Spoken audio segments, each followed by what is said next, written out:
لله رب العالمين، نشهد أن لا إله إلا الله، ونشهد أن سيدنا وحبيبنا محمدا رسول الله، ونصلي ونسلم على خير البرية وآله وصحبه ومن والاه، أما بعد.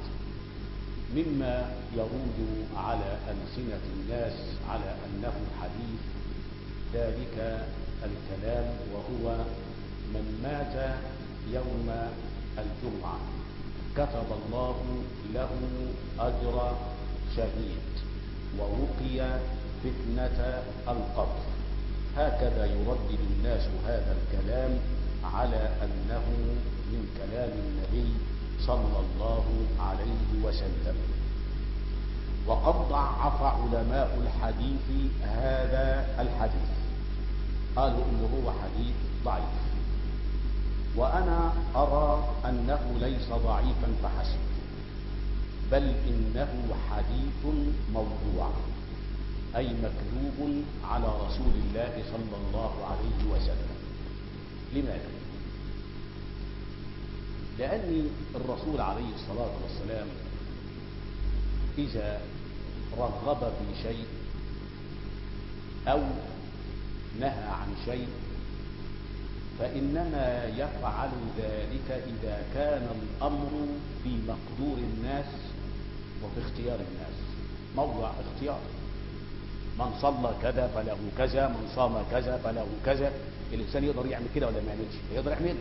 لكن لما يقول لي ابن من مات يوم الجمعة فله ايه اللي انا هعمله؟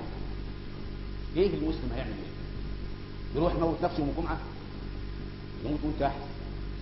هيقول لي ملائكة ملك الموت ما تجينيش الا يوم الجمعة عشان اموت اجر شهيد.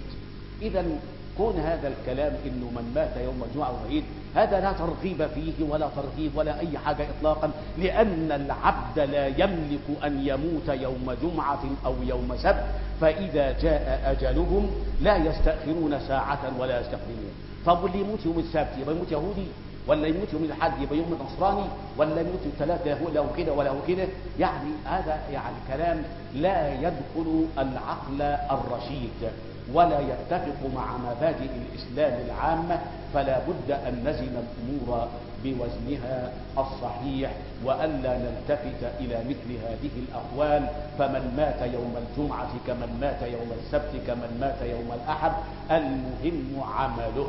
ماذا عمل من عمل ليكون أنيسه في قبره أو يكون شيطانا عليه في قبره.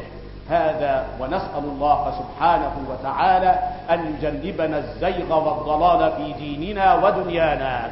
اللهم أكرمنا ولا تهنا، اللهم آثرنا ولا تؤثر علينا، اللهم يسر لنا أمورنا، اللهم فرج كربنا، اللهم ارفع مقتك وغضبك عنا، ولا تسلط علينا بذنوبنا من لا يخافك ولا يرحمنا.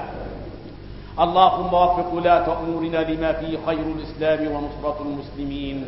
عباد الله، إن الله يأمر بالعدل والإحسان وإيتاء ذي القربى وينهى عن الفحشاء والمنكر والبغي، يعظكم لعلكم تذكرون. اذكروا الله وقوموا إلى الصلاة يرحمكم